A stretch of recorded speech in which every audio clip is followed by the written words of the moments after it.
Hello everyone, welcome back to my YouTube channel. आज चाहिँ म के बनाउन जाँदैछु हजुरहरूले थाहा पाइसक्नुभयो होला थम्बनेल र टाइटल हेरेर। आज चाहिँ म डोनट बनाउन जाँदैछु अनि मैले यसको इन्ग्रिडियन्ट्स चाहिँ डिस्क्रिप्सन बक्समा पनि राखिदिएको छु, त्यहाँ पनि हेर्न सक्नुहुनेछ। And I hope this video will be useful for you guys. नयाँ नयाँ भ्युअर्सहरू हुनुहुन्छ भने लाइक सेयर सब्सक्राइब गर्न नबिर्सिनु होला। यहाँ चाहिँ मैले डोनट बनाउनको लागि मैदा लिएकी छु, दूध, मनतातो, यीस्ट, नुन, चिनी, अन्डा अनि डोनट फ्राई गर्नको लागि तेल लिएकी छु।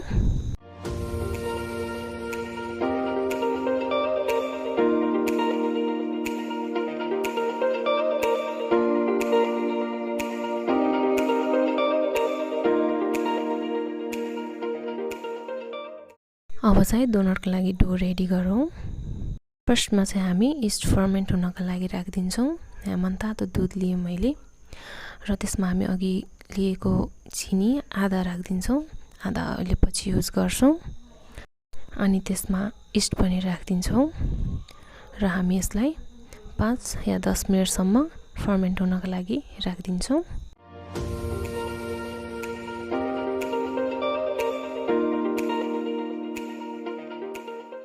चाहिँ हामी मैदामा नुन राख्छौँ। Salt actually helps to stop fermentation.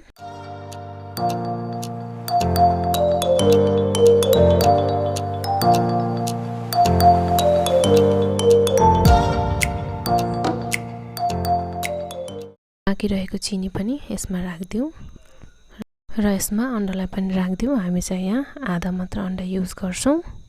यो मिक्सरलाई राम्रोसँग मिक्स गरौँ। यसमा अघि फर्मेन्ट हुन राखेको यीस्टको मिक्सरलाई पनि राखिदिउँ र राम्रोसँग मिक्स गरौँ र यसलाई सफ्ट डो रेडी गरौँ।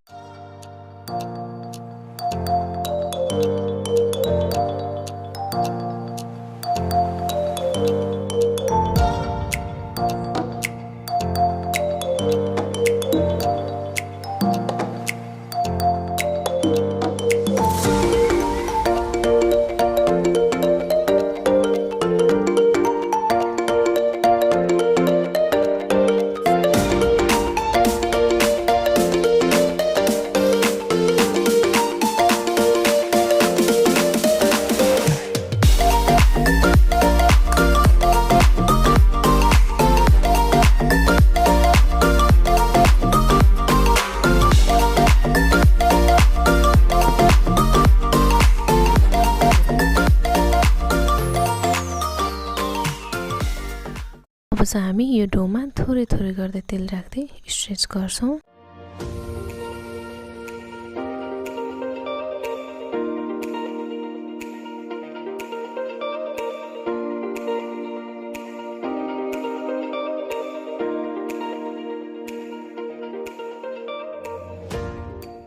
डो चाहिँ रेडी भइसक्यो। अब हामी डोनट बनाउनतिर लाग्छौँ।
चाहिँ हामी एउटा प्यान बसालौँ र त्यसमा तेल तताउनको लागि राख्दियौ।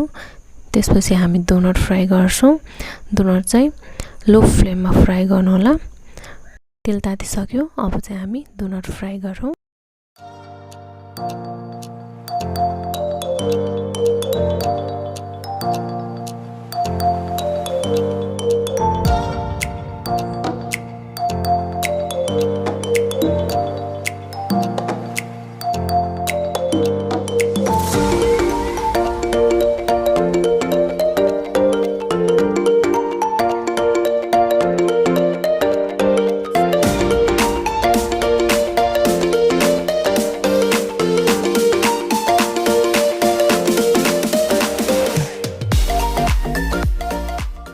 डोनट रेडी भइसक्यो। अब हामी यसलाई प्यानबाट निकालौँ।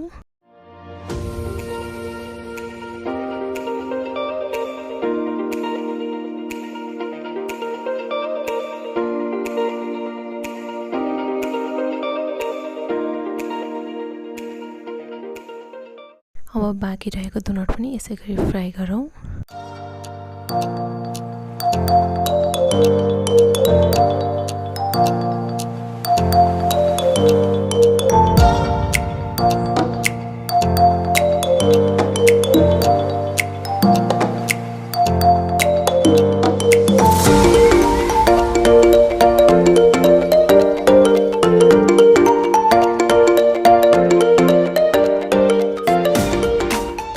डोनट चाहिँ रेडी भइसकेको छ र हजुरहरू पनि आफ्नो फ्यामिलीसँग घरमा इन्जोय गर्नुहोला है त। Thank you so much for watching my video.